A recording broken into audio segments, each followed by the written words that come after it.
सखा सुमंत जी, तुम्हें तो भली भांत यह ज्ञात है, जब से मेरे बेटा राम बड़े शत्रुघ्न या यूं कहा जाए कि चारों भाइयों का विवाह होकर बारात वापस लौट कर आई है, तब से नित नए मंगल गान बधाई बज रहे हैं।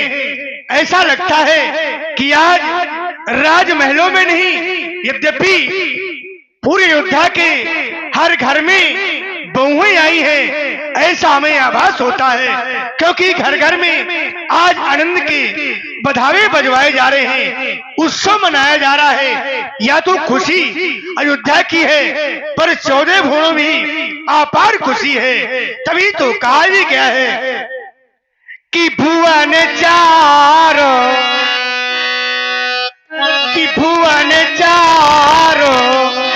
दसी भूधर भारी, अपर सही सकती में की सुखकारी। ये स्वयं आकाश रूपी बादल सुख रूपी वर्षा करते हैं। कब से कि जब तेरा प्यारे घर आए, जिस दिन से मेरे बेटा राम का विवाह होकर के अयोध्या में बारात वापस लौट कर आई है, तब से अपार खुशी है, घर घर में खुशी है। ऐसा लगता है कि आज हर घर में बहुओं का आगमन हुआ है। बस इसी खुशी में हम भी लगे रहे। अचानक दरबार में चले आए, हमने दर्पण नहीं देखा। हमें ऐसा लगता है जैसे हमारे सिर का ताज टेढ़ा सा हो, क्योंकि हम दरबार में आते रहे, दर्पण देखते रहे, पर आज नहीं देखा। लाओ लाओ दर्पण लाया जा सका सुमन। राय सुभाय मुकुर करुणीना, बदन पिलो मुकुट समुतीना। जो ही महाराज ने अपने हाथ में दर्पण लिया, दर्पण में मुखमंडल को देखा, दृष्टि गई कानों के समीप, कुछ के बाल श्वेत हो चुके हैं। श्रवण समीप भय चित केसा, मनहु जरटपन अस उपदेशा। ही सखा सुमंत जी, हृदय में संदेह था, कहीं हमारा ताज टेढ़ा तो नहीं है। संदेह दूर करने हेतु मैंने आपसे दर्पण मांगा और दर्पण की प्राप्ति हुई। देखा तो वाकई में हमारा शीश का ताज टेढ़ा था, उसे सीधा किया। अचानक दृष्टि गई, जो हमारे कानों के समीप के केस हैं, कुचे के केस हैं, श्वेत पड़ चुके हैं। श्रवण समीप भय सित केसा, मनहु जड़पन अस उपदेशा, मानो बुढ़ापा आ गया, ऐसा संकेत हमें आभास हो रहा है। दर्पण एक ऐसा मित्र है जिसने सच्चाई को बता दिया कि तुम्हारी अवस्था क्या हो गई। सखा सुमंत जी, आप तो हमेशा हमारे दाएं बाएं रहने वाले, पर आपने नहीं बताया कि महाराज आप स्थिति क्या हो गई। पर आप दर्पण ने ये बता दिया कि आपका बुढ़ापा आ चुका है। सखा सुमंत जी, और आप हैं भाई आर के गौतम और संतोष वाल्मीकि जी, आपकी तरफ से गहरा प्रश्न मुद्राएं महाराज श्री दशरथ जी के चरणों में साधुवाद, धन्यवाद। सखा सुमंत जी, देखो ना, देखो आता है ये ग्रीष्म का, ये सुंदर बसंत ऋतु जाती है, तरुणाई पर गई ओ, अब प्रीति अवस्था आती है।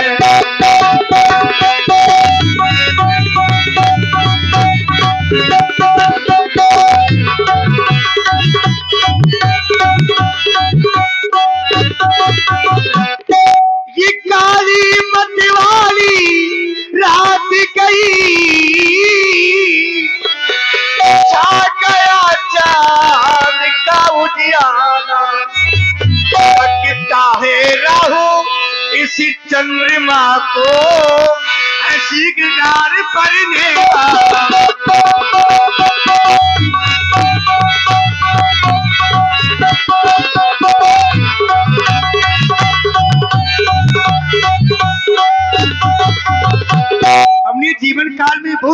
सखा सुमंत जी, परिसों कर जा युद्ध स्थल में, परिसों शिकार में लगने रहा, परसों तक दासी ये दासी लगे, परिसों महलों में मगन।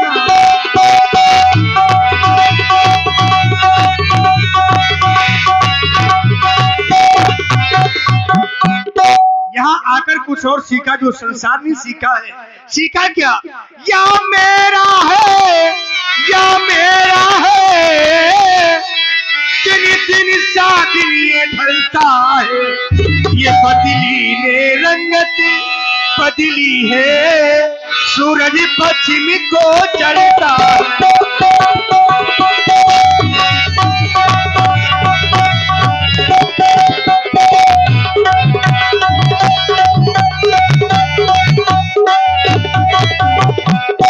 मानो हृदय कहता छोड़ छाड़ झूठी झगड़ी, वंदा तलाश कर मुक्ति का, अरे नादान प्याज की लालच में क्यों खोई देता पूंजी का।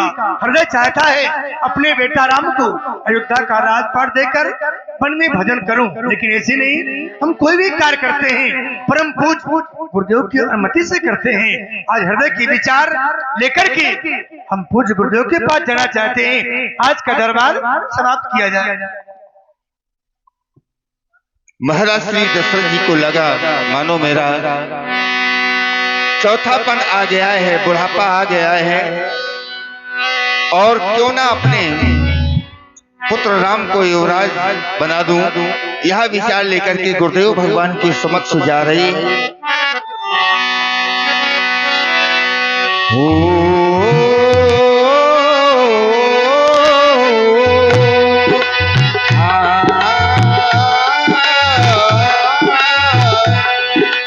नदियां चले चले रे धारा, गंगा चले चले रे तारा,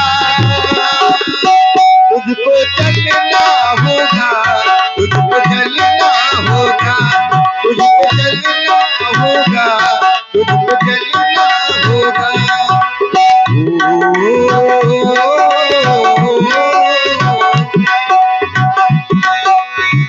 यह विचार आने हमको तो देने सो अवसर पाए, प्रेम पुलक गुरु ही सुना जो जाए, ओ रामा गुरु ही सुना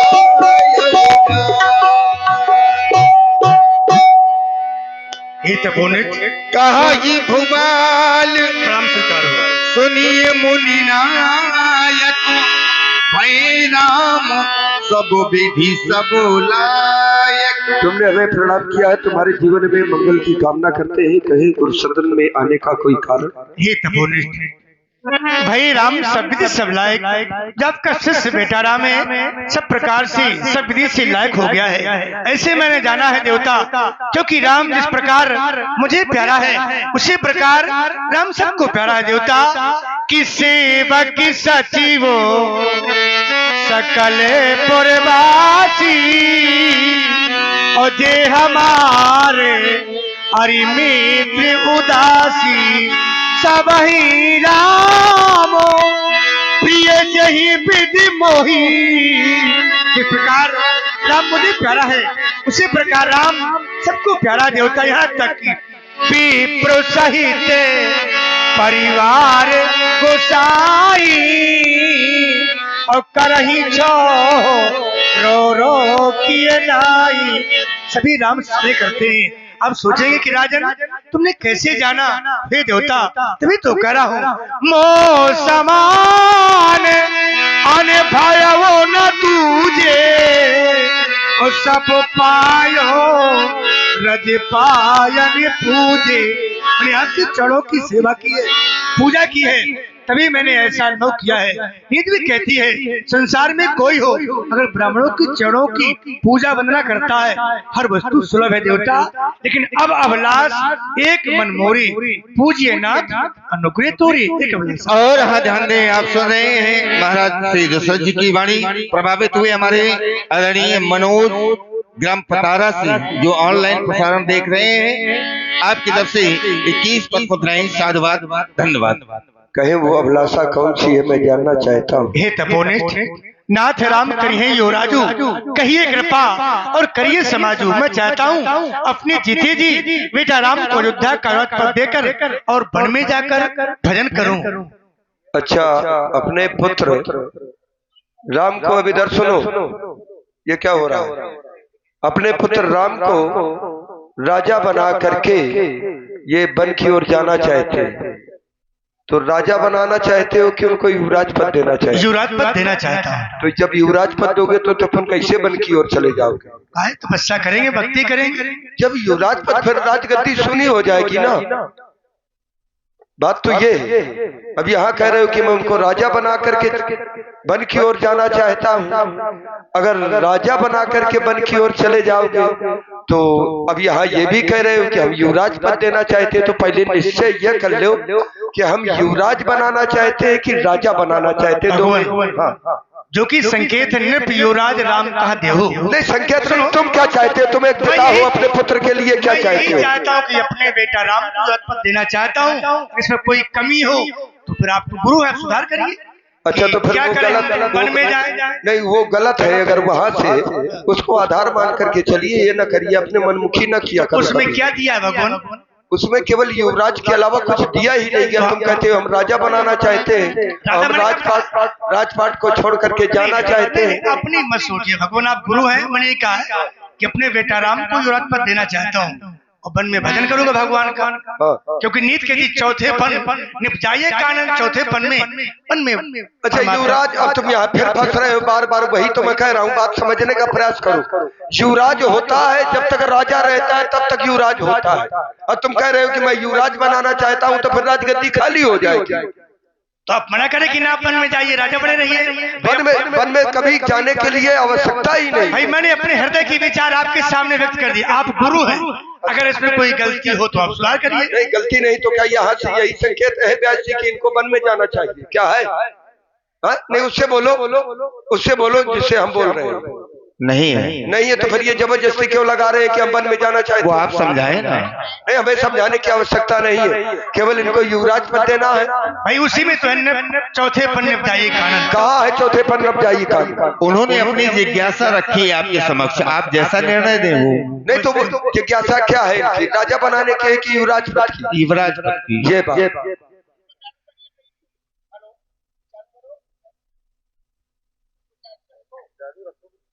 हेलो। हाँ भाई, बड़ा सुंदर संवाद आप सुन रहे हो। यद्यप कई स्थल ऐसे हैं जहाँ संवाद की आवश्यकता नहीं होती है, क्योंकि लीला तर्क पर ही निर्धारित नहीं है। लीला में कई क्रम होते हैं तो भाव पक्ष का भी कोई अभिनय होता है। तो ये संवाद का विषय जहाँ हो, संवाद तर्क वहाँ करना चाहिए। और हर जगह केवल तर्क है, और ये भी नहीं कि तर्क में कोई मजबूती हो। चलो फिर भी लोग प्रसन्न हुए हैं। मैं साधुवाद देता हूँ हमारे आर के गौतम और हमारे भाई संतोष वाल्मीकि, आप लोगों के द्वारा ये गुरु भगवान श्री वशिष्ठ जी के लिए एवं महाराज दशरथ जी के लिए ये संयुक्त रूप से 50 मुद्राएं प्रदान की गई हैं। बहुत बहुत धन्यवाद है, बहुत बहुत साधुवाद है। सुने आप ये संदेश यहाँ से ना दो कि तर्क में मजबूती हो। हम जो कुछ बोलते हैं तर्क में मजबूते करके बोलते हैं। हम कभी ये नहीं बोलते हैं कि खोखलापन बोले। ये ना कहो, ये संदेश समाज को ना यहाँ से पहुंचाओ जो उचित हो मूल में, क्योंकि दुनिया में कोई निराला नहीं और इससे बढ़कर के कोई शिवाला नहीं। रहना है तो इसके हो करके रहो। ये मंदिर है, कोई धर्मशाला नहीं। रच महेश निज मानस राखा। ये हमारे तुम्हारे जैसे लोगों ने नहीं इसको रचा है, जिसके आधार को मान करके हम आप चरित कर रहे हैं। राजन राजा नहीं बनाना है, तुम राजा के लिए आज सोच रहे हो, क्योंकि समाज के द्वारा भी युवराज पद, तुम्हारे द्वारा भी सबके उर अभिलाष अस कहाई मनाई महेश आप अछत युवराज पद राम ही देव नरेश। क्या है युवराज पद तो है, तुमने भी जब सोचा है मोर अछत या हो उछाहू, तुमने भी यही सोचा है कि मैं जीते जी राम को युवराज पद दे दूं। क्या राजा बनाने के लिए तुमने सोचा है? ये जबरदस्ती गुरु के सामने न चलेगा, क्योंकि गुरु का फंदा ऐसा है। तुमने कहा चौथे पन जाइए नब कानन, चौथे पन राजा वही जाता है जब राजा बना देता है अपने पुत्र को, वही जाता है। और प्रमाण है जैसे मनु जैसे राजा हुए तो उन्होंने क्या किया, युवराज नहीं बनाया है, उन्होंने बरबस राज सुतई नपदीना। अब उसको कह रहे हो कि ये तर्क नहीं है, ये खोखलापन आप यहाँ से संदेश दे रहे हैं। भाई एक राजा अपने पुत्र को अगर बन में जाएगा तो वो राजा ही बना करके जाएगा, युवराज पद दे करके ना जाएगा। और यहाँ पर तुम्हारे लिए युवराज पद देना है, राजा बनाना नहीं है, क्योंकि युवराज और राजा के संरक्षण में रहता है। अगर राजा ना होगा तो युवराज का महत्व क्या रहेगा, फिर कौन राज सत्ता को संभालेगा। तो राजेंद्र ये उत्तम विचार है और इस शुभ कार्य में विलंब नहीं होना चाहिए, क्योंकि समाज भी आपकी चाह रही है कि राम को युवराज पद प्राप्त हो जाना चाहिए। इसलिए युवराज पद में कुछ नियम और संयम, क्योंकि वो पद ऐसा है, ग्रहण करने जा रहे हैं राम जी, तो मैं उनके भवन में जा रहा हूं और उनको उचित परामर्श, उचित जो नियम संयम है वो बतलाने का प्रयास करूंगा।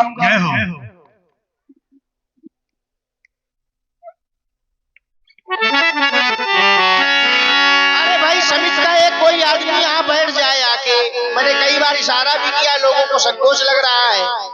एक लोग आइए इधर, कोई बैठिए आकर के।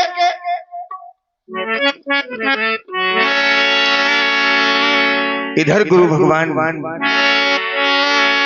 श्री राम जी के महलों में जा रहे हैं। गुरु आगमन सुनत रघुनाथा, द्वारे आए पदना यमुना।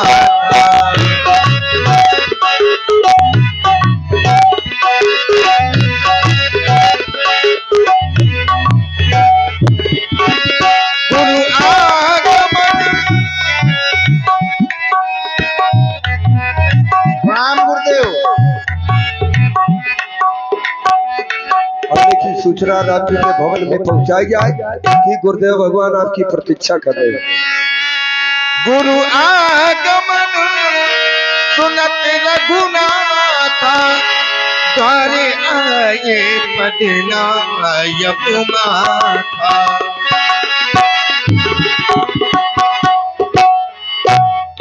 श्री गुरुदेव भगवान आपकी सदन की ओर पधारे और आपसे मिलना चाहते हैं। तुम अन्य कार्य देखो, हम उनका स्वागत स्वयं करेंगे। द्वारे आए पदना यमुना, सादर अर्घ दे ये घर आने, सो रहे भांति पूज सनुमान। अहो भाग्य, गुरुदेव भगवान का आगमन आज हमारे गृह में हुआ, मेरा गृह पवित्र हो गया। आज हमें ऐसा लग रहा है जैसे घर में बैठे भक्त को स्वयं भगवान दर्शन देने के लिए आ गए हो। हे गुरुदेव भगवान, आपके चरणों की वंदना हम किन शब्दों में करें। श्रद्धा के सुमन आपके चरणों में समर्पित हैं। भगवान उन्हें स्वीकारें।